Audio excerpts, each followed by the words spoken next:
Buenas tardes, profe David. Este es mi video sobre todo lo que he aprendido sobre la materia en este cuatrimestre. Mi nombre es Francisco Arias Zaragoza de Mazo y espero que les guste.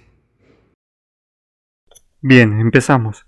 El derecho financiero es la disciplina que tiene por objeto el estudio sistemático del conjunto de normas que reglamenta la recaudación, la gestión y la erogación de los medios económicos que necesita el Estado y o los otros órganos públicos para el desarrollo de sus actividades y el estudio de las relaciones jurídicas entre los poderes y los órganos del Estado, entre los contribuyentes y el Estado y entre los mismos contribuyentes que se derivan de la aplicación de esas normas. Esta disciplina de derecho proviene de la rama del derecho público, ya que tiene la relación entre estados en un plano de igualdad y una relación entre particular y estado en un plano de coordinación. El objeto del derecho financiero es normar aquello que se relaciona jurídicamente con las finanzas del Estado, es decir, con la captación y la administración de los recursos económicos estatales. Para administrar los recursos estatales se hace una actividad financiera del Estado, la cual tiene como objeto de procurar los medios necesarios para los gastos públicos destinados a la satisfacción de las necesidades públicas y en general a la realización de sus propios fines. Este gasto público se va a dividir en dos, que son los gastos de administración y los gastos sociales. Los gastos de administración son los gastos propios de su actividad para el movimiento de estructura gubernamental, como son el pago de servidores públicos o el pago de alquiler en donde se encuentre. Por otro lado, los gastos sociales son para satisfacer necesidades colectivas como la educación, la salud, la seguridad pública, etc. Las fases de dicha actividad financiera van a ser 6, empezando por la determinación de necesidades. Este proceso es de observación de los problemas existentes en una sociedad, los cuales se plasman en planes y programas que el Ejecutivo tiene la obligación de realizar a principio de su ejercicio, como bien lo vemos en el artículo 26 de la Constitución Política de los Estados Unidos Mexicanos. Después es la determinación de formas de obtención de recursos. Este acto es el que hace el Estado para determinar de dónde obtendrá los recursos para cubrir las necesidades que ya determinó. Esto lo realiza con la expedición de las leyes que contiene la descripción de qué tipos de ingresos tendrá, donde el poder ejecutivo y el poder legislativo tendrán una suma importancia, ya que uno propone y el otro aprueba respectivamente. La tercera fase de nuestra actividad financiera del Estado es la obtención de recursos, donde se hará el acto de cobro de contribuciones. La contribución es la carga unilateral establecida por el Estado a los particulares. De acuerdo con el artículo 2 del Código Fiscal de la Federación, la contribución se va a clasificar en las siguientes 4. Impuestos. Son las contribuciones establecidas en la ley que deben pagar a las personas físicas y morales, que se encuentran en la situación jurídica o de hecho prevista por la misma, y que sean distintas de las señaladas en las fracciones 2, 3 y 4 de este artículo. Número 2. Aportaciones de seguridad social. Estas son las contribuciones establecidas en ley a cargo de personas que son sustituidas por el Estado en el cumplimiento de obligaciones fijadas por la ley en materia de seguridad social o a las personas que se beneficien en forma especial por servicios de seguridad social proporcionados por el mismo Estado. Número 3. Contribuciones de mejoras.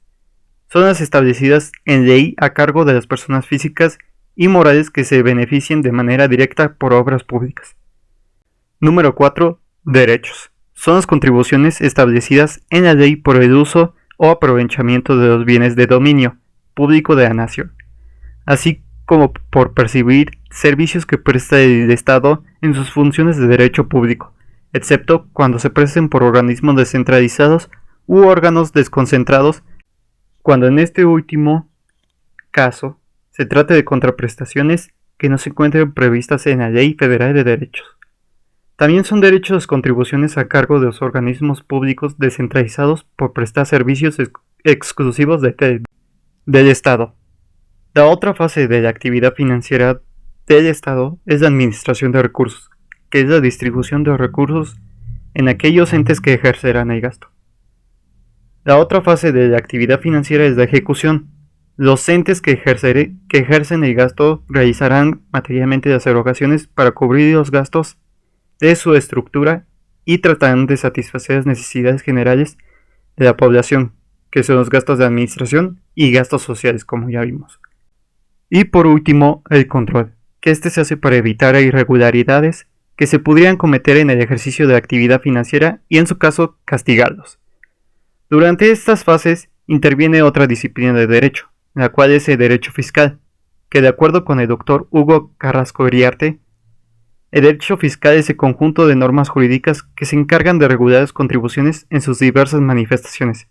Sin embargo, ¿de dónde viene este pago de contribuciones? De acuerdo con el artículo 31 de la Constitución Política de los Estados Unidos Mexicanos, en la fracción 4, es obligación de los mexicanos contribuir para los gastos públicos, así de la Federación como de los estados, como de la Ciudad de México y del municipio en que resida, de la manera proporcional, equitativa y que dispongan las leyes. En este artículo hay que destacar 3 principios fundamentales para contribuir, las cuales son: número 1, principio de proporcionalidad.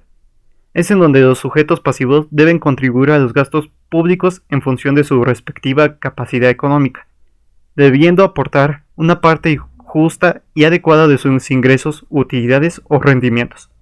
Número 2, el principio de la legalidad, que exige que sea el legislador y no las autoridades administrativas quien establezca los elementos constitutivos de las contribuciones con un grado de claridad y concreción razonable, a fin de que los gobernados tengan certeza sobre la forma en que deben atender sus obligaciones tributarias.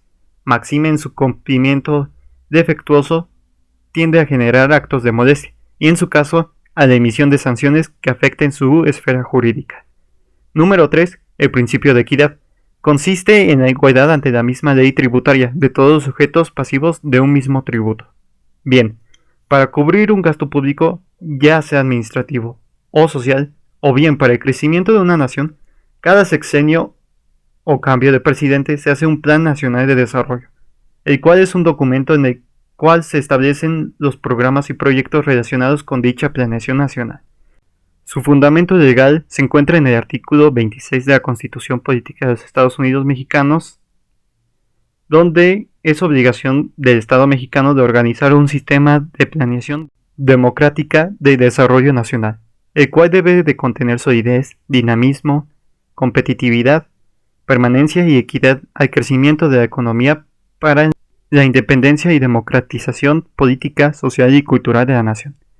El origen de este plan fue en el año de 1983 por el expresidente Miguel de la Madrid, donde el plan era mejor conocido como Sistema de Planeación Democrática, el cual era el conjunto de relaciones que vinculaban a las independencias y entidades de la administración pública federal, estatal y municipal, así como a los organismos descentralizados y aquellos que integran los sectores social y privado, identificando responsabilidades para elaborar los procedimientos que permitan la integración del mencionado plan.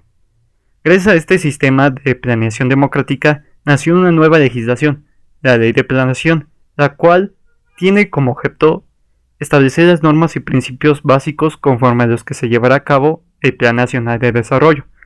Los principios de la planeación son el fortalecimiento de la soberanía, la preservación y el perfeccionamiento del régimen representativo, democrático, laico y federal que establece la Constitución y la igualdad de derechos entre las personas. ¿Pero qué busca el Plan de Desarrollo Nacional?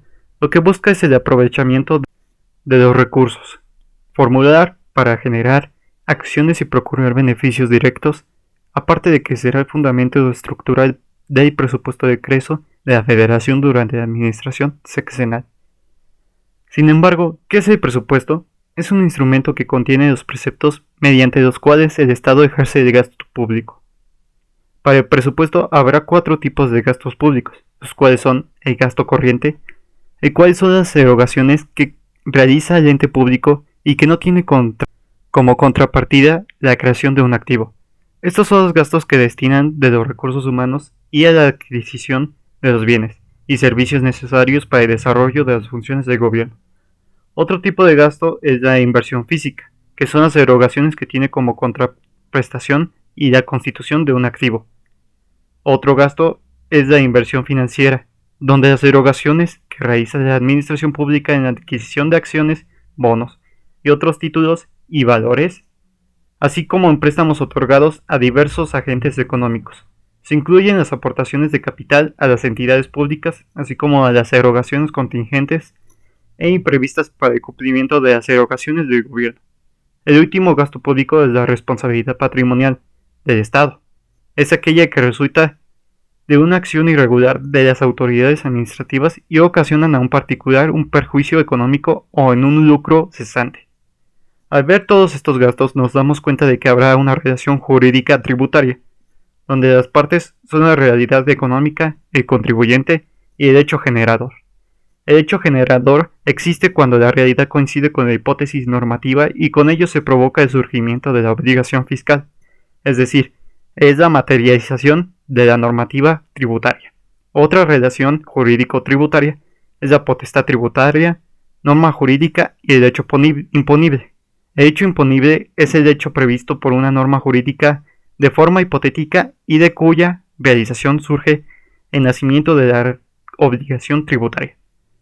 Para que todo esto tenga el principio de legalidad, la Cámara de Diputados, conforme al artículo 74 de la Constitución, hará una aprobación anual del presupuesto de egresos de la Federación, previo examen, discusión y en su caso modificación del proyecto enviado por el Ejecutivo Federal, una vez aprobadas las contribuciones que a su juicio deben decretarse para cubrirlo y revisar la cuenta pública del año anterior con el objeto de evaluar los resultados de la gestión financiera.